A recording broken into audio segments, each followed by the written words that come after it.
Zuciyar maraya yau za ta tura sako.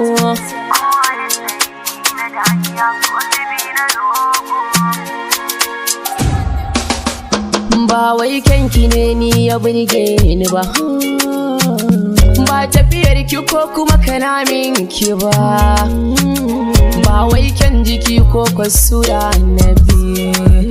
Asali ma ni kyanki bana tashi, kin san ba kyanwa zuciya mai fushi.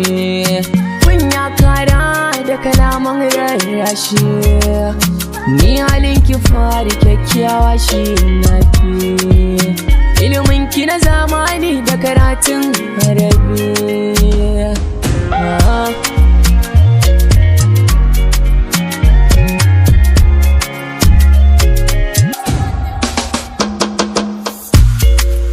Zuciyar masoya ai ta fi sarrara shi, tunda ba ta jurewa bin ban haushi.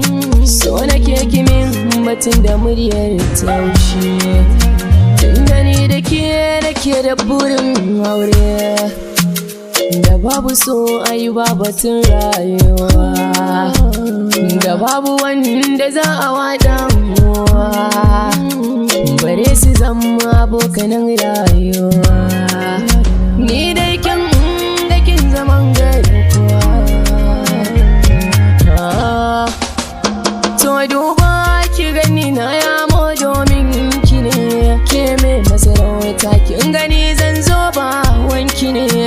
Kalamai na idan na furta na aiki jini ne, ba wata ya da za ta burge ni haka kunne. Ban yo zantukan dan su burge ki ba, ba kuma na faɗa dan su ruɗa ki ba. Ni na yi kawai domin kimin mai haba, dan ban saba da furta su gunwata ba.